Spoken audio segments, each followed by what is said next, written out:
Okay, so first of all, I'm going to select the whole of this column with all of the values in it, and then go to Insert and insert a histogram.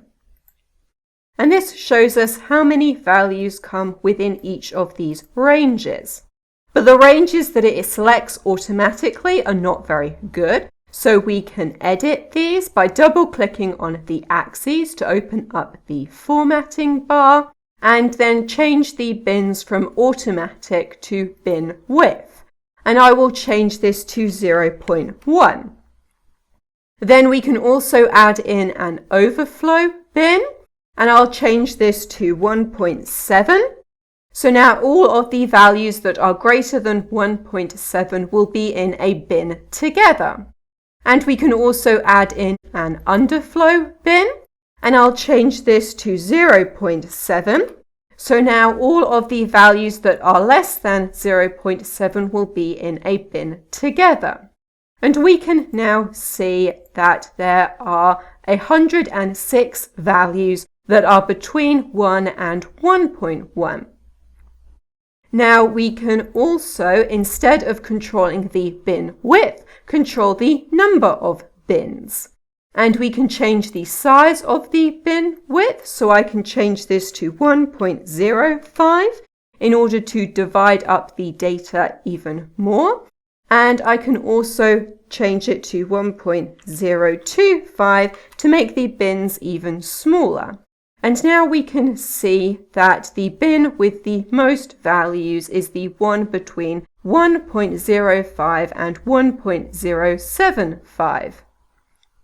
There's also another version of a histogram. So if I go to Chart Design and change chart type, I can change this to this type of chart instead. And this is a sorted histogram. So now all of the bins are sorted by size, with the largest one on the left-hand side, and then they get gradually smaller.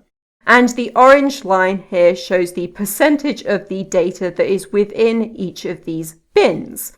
And so this will always increase until it gets to 100%. Then, in addition to making a histogram, we can also get these numbers with a frequency table.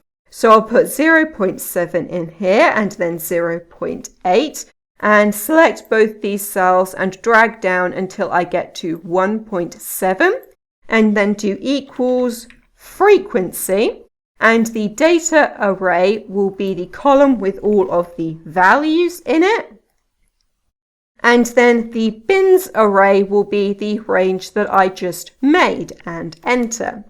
And now we get the same numbers here as what would be plotted in a histogram. And these numbers are actually the higher end of the bin ranges. So this is actually everything that's less than 0.7. And then this here is everything between 0.7 and 0.8. Then I can drag this down, and this last number here is the number of values that are greater than 1.7. Then, in addition to making the frequency table and the histogram plot ourselves, we can also get Excel to make both of these things for us together. In order to do this, go to the Data tab and click on Data Analysis. If you don't have this in your version of Excel, go to File and Options, and then Add-ins, and Manage Excel Add-ins Go. And then tick on the checkbox that says Analysis ToolPak. This is automatically included in Excel, but it's not automatically switched on, and OK. And now we can go to Data Analysis, and we can select the histogram and OK. And the input range is the column with all of the values in it. And then the bin range is this range here again. Then I need to select an output range, and I'll select this cell here. And we need to tick the box for chart output and OK. And now we get a frequency table again and a histogram chart. And we can format this. So I'll delete the legend and then change the series so the gap width is 0 and then add in a border. And so this is another method for creating a histogram.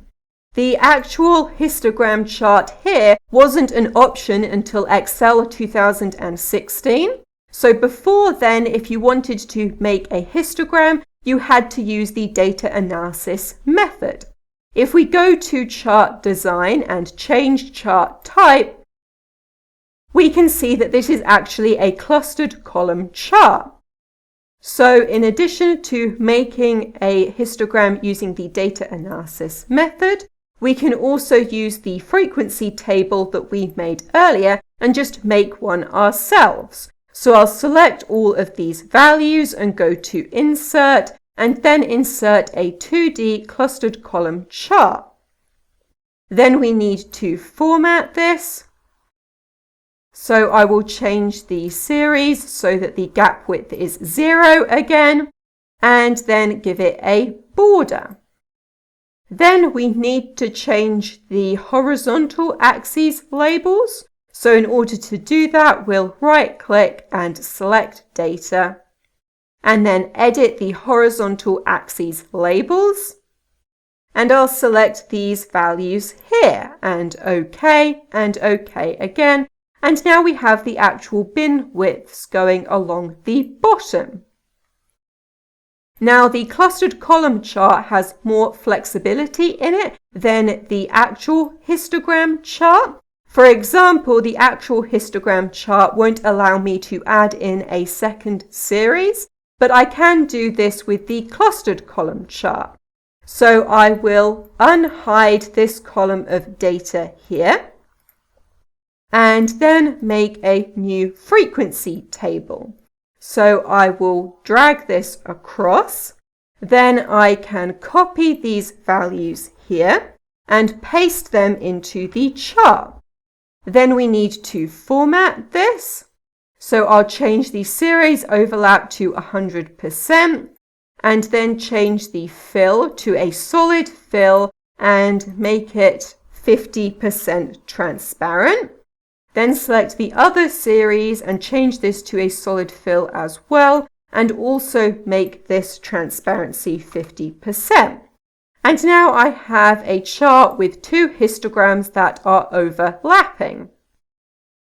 In addition to this, with the actual histogram chart, if I change the border to be a black line and the axes to also be a black line, then you can see that these don't quite line up correctly and you end up with a weird double line here.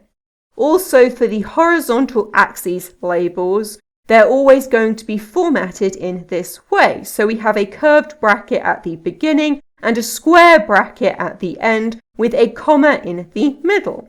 But you might not want to have your labels formatted like this. You might want to have them formatted like this instead. So the clustered column chart takes longer to make, but you have more control over the way that it looks. On the other hand, the actual histogram plot is a lot quicker to make, and also you can change the bin widths really easily. So I can make these 0.1 again if I want.